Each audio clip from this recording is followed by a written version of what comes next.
Christine James from Blick Studios, folks. Thank you.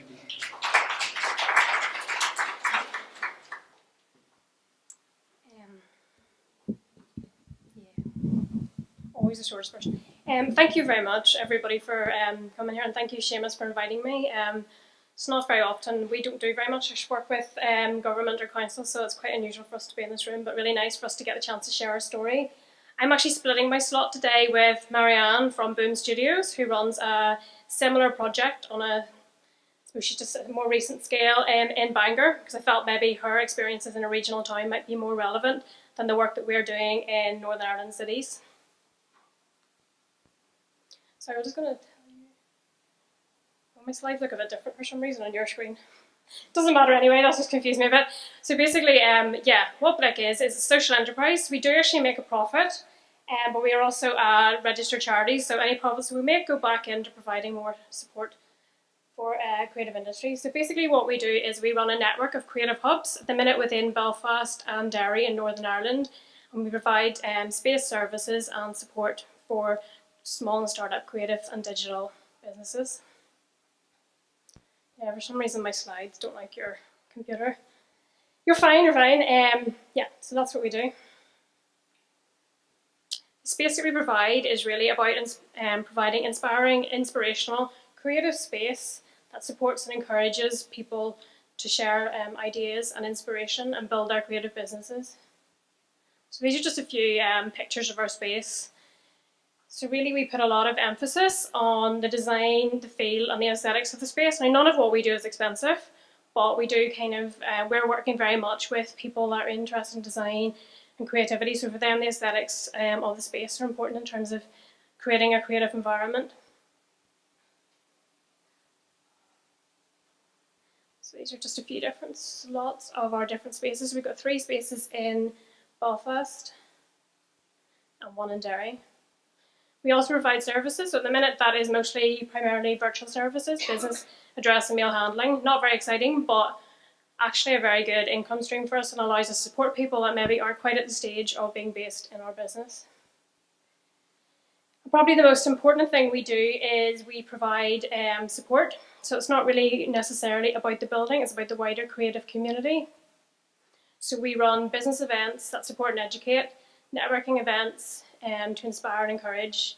We also run an incubation program in our Derry space and a graduate residency program in our Belfast space, and also run a variety of promotional events to highlight and showcase creative talent in Northern Ireland. So this is one of the sort of business events we run. It's called Blick Academy for creative startups. It's a variety of workshops, clinics, case studies, and we just bring in different people that are kind of working within the creative industries at the minute to share their skills and ideas. And they're kind of run on a monthly or twice a month basis, just depending. Share 6 is one of the events that we do that is more about inspiring people. So basically it's a 60-minute event. We have 6 different speakers, each talking for 10 minutes, sharing their ideas or opinions on the chosen topic.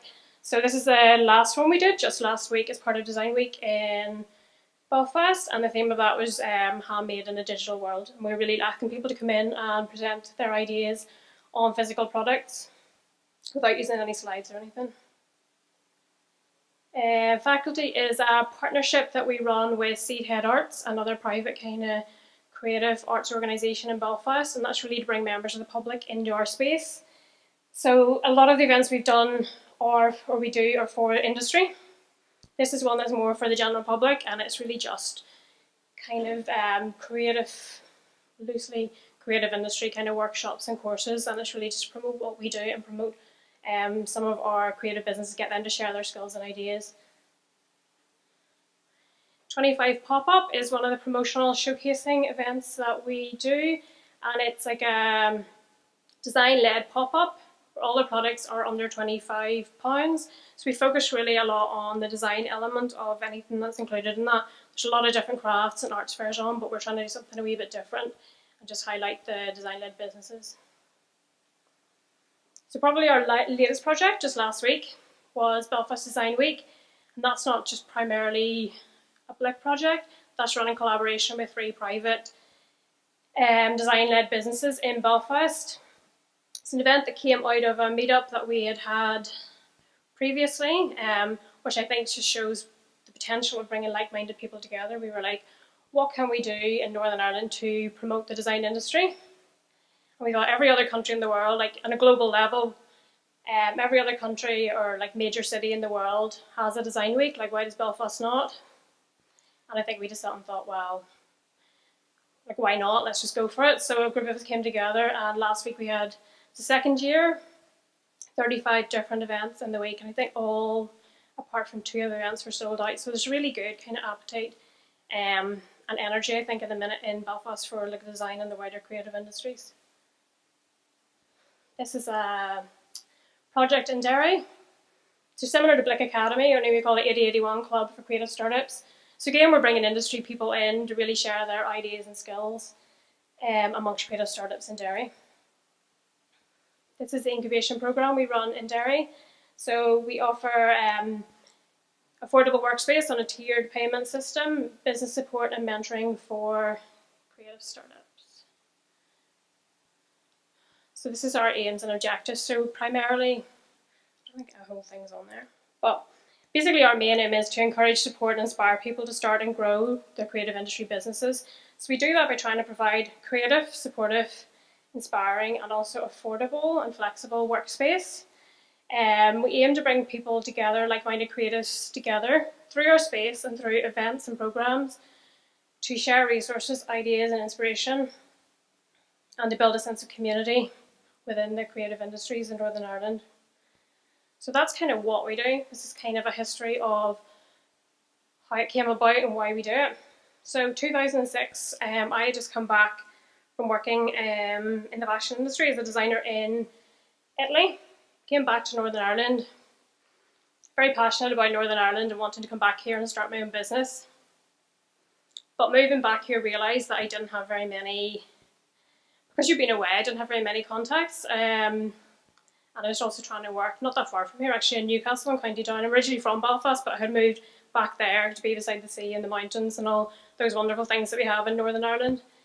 And really I thought it was going to be, this picture on the left is what my idea of working from home, my own business, was going to be. And the picture on the right was more like the reality. I just found it really lonely, really isolating. Found myself missing out on a lot of different kind of opportunities. I was working in fashion, didn't know the deadline for getting involved with Fashion Week. Stupid things like that, that if you're not part of the loop, you know, it's very easy to miss out on. And then I did a course with Nesta and the University of Ulster called Inside Out, and it brought together a group of creative entrepreneurs just to develop our business ideas.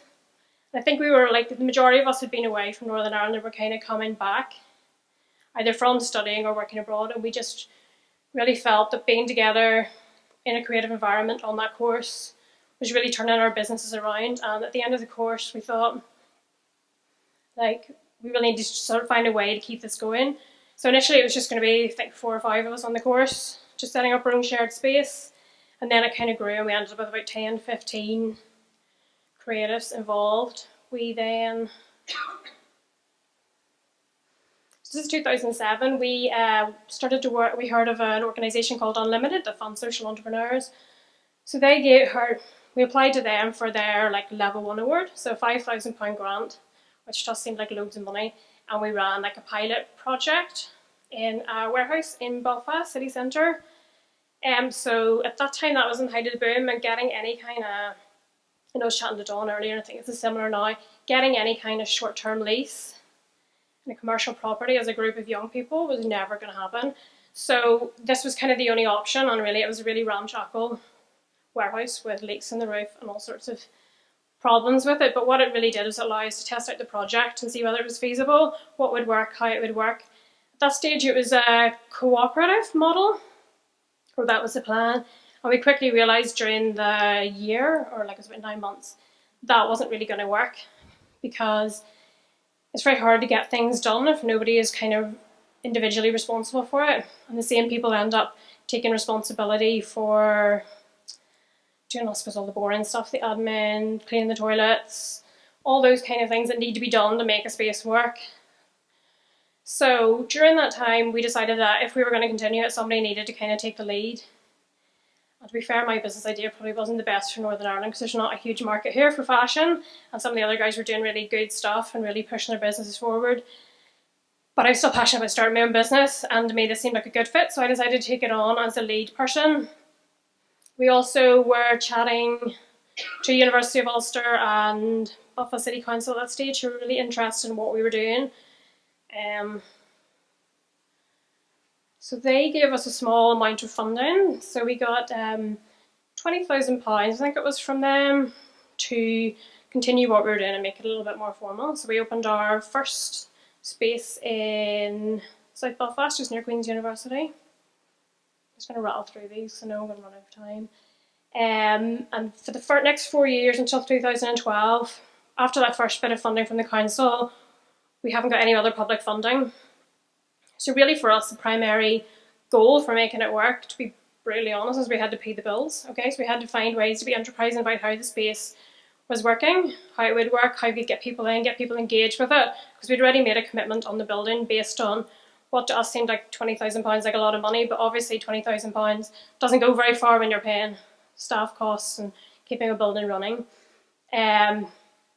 So we worked really hard at the business model and the business side of it, and then in 2012 this was mid kind of recession, property prices had really dipped, and we saw an opportunity to get into a city centre space where we'd always wanted to be, in the Cathedral Quarter, just near the Ulster University. So it's an ideal for our target market, which is graduates, students, people coming working within the creative industries. That's the creative sector of Belfast. So we got in there with a really good lease for a couple of years.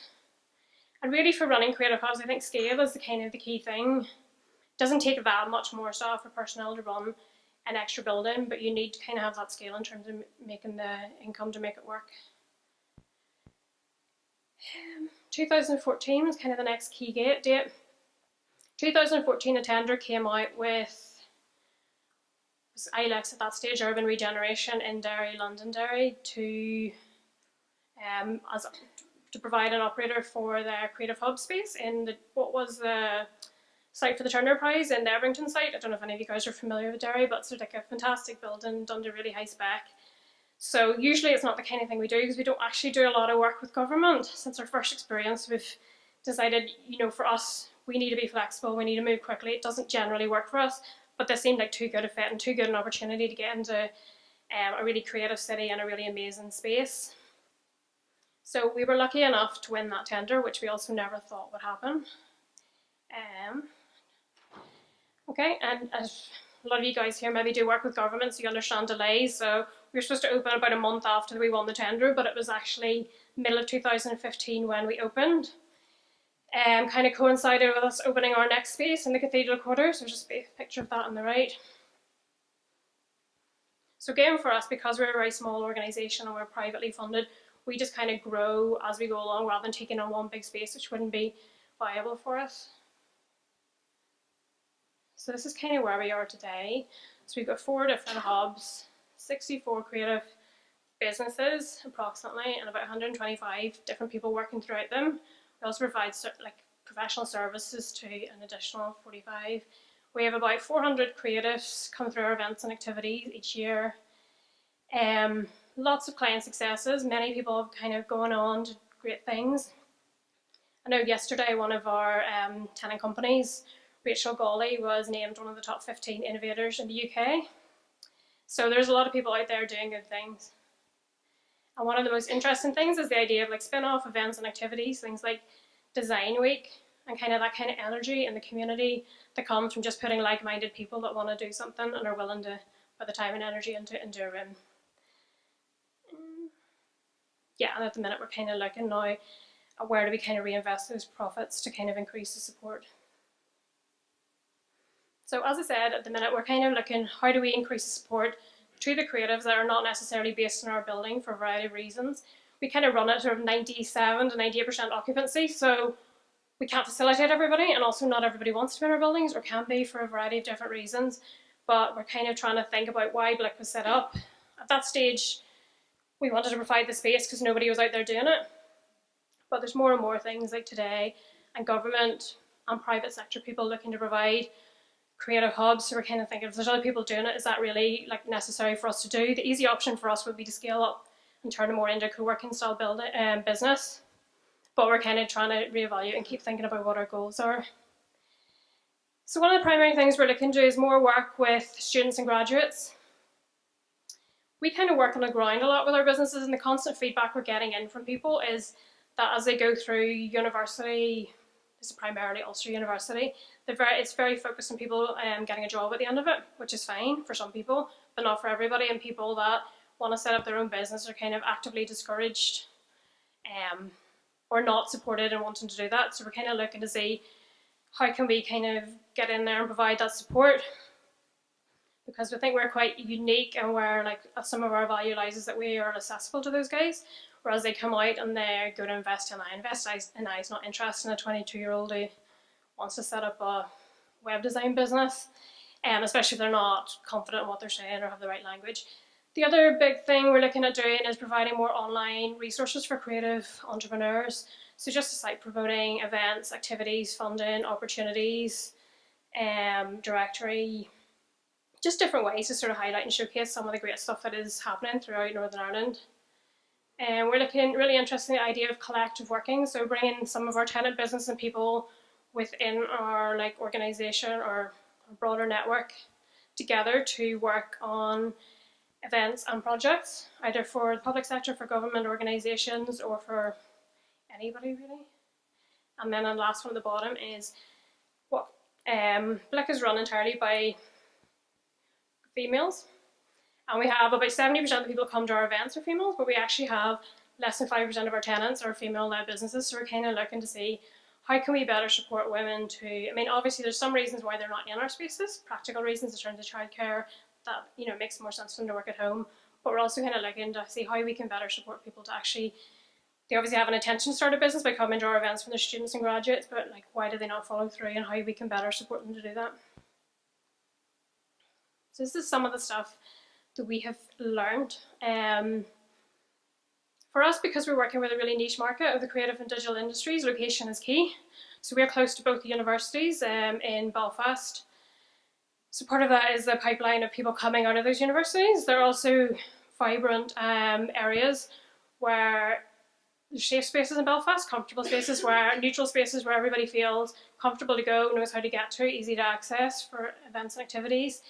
Design of the space for our, I mean, again, I think it depends on the context in which you're working, but for us, it's crucial that the buildings look good, they feel good, they have a nice energy, people feel comfortable in them, and have a creative space. Simplicity is another one. We're a really lean organisation, so I'm actually the only full-time member of staff. My business partner Rosie works for us 3 to 4 days a week, but she manages all our finance and operations, but she also has her own accountancy clients. And then we have a few different part-time. So for us, it's just really trying to keep it as lean as possible, keep everything as simple as possible, even in terms of the packages we offer. So at the minute in Northern Ireland, we don't see there's a big enough market for hot desking. People pay them by day, so we just don't offer it. We just have one service at the minute, because people realistically want to pay £5 or £10 to hire a desk for a day, and that it just doesn't make financial sense to have somebody available. So it's just trying to keep all those things as simple as possible, keep all your systems simple. We have everything online. Like, that's why I spend half my life looking at my phone, because our guys all work very remotely, so we use Slack to kind of keep in touch and communicate. We have a lot of different project management software, and we really rely on all those online resources. And the main thing is people. So it's not really about the space, it's about the people involved in the space. People use our spaces for a variety of reasons. Some people come in because they just want to access the space for their business, that's fine. But there's also a variety of people that are there because they want to really get involved with stuff, and it's really tapping into those people. This is kind of just a few of the things. It's really knowing your customer. So I suppose that's what I'm saying. For us, it's really important that the spaces are design-led and they look good and they feel good. But for everybody, it's not. So we don't have good parking, for example, and for our tenants, that's fine. We don't have a receptionist because our guys don't want that, because most of them are working globally, so they don't meet clients face-to-face very often. We don't offer phone lines. It's really just stripping all that back and really understanding what it is that your particular clients want. Locations, but I appreciate this is probably challenging for different people, but again, it's understanding the context in which you work. Like I know I was chatting to Catherine before, and I said when I was in Berlin, people were talking about workation, places where people go to rural retreats to develop international products and kind of work in that thing. So I think there's different ways you can think creatively about the space. Like we're lucky because we get to choose our space, but some people have the space and then they have to kind of get people involved with it. And the last one is about people. And I suppose primarily what I'm thinking of is young people. Like most of the successful kind of creative social enterprises in Belfast I can think of are doing good work were all set up by people under 30, and none of them had very little government support. So I think it's really important that people either, if they can support them with resources, and that's amazing because £5,000 to an 18-year-old goes a long way. But the other way is just to bring them in, engage them in the conversation, because they are kind of the future of the creative and digital industries. That's it. And I appreciate I rattled through that. So if you have any questions, come to me after, or catch up with us on Twitter. Thank you.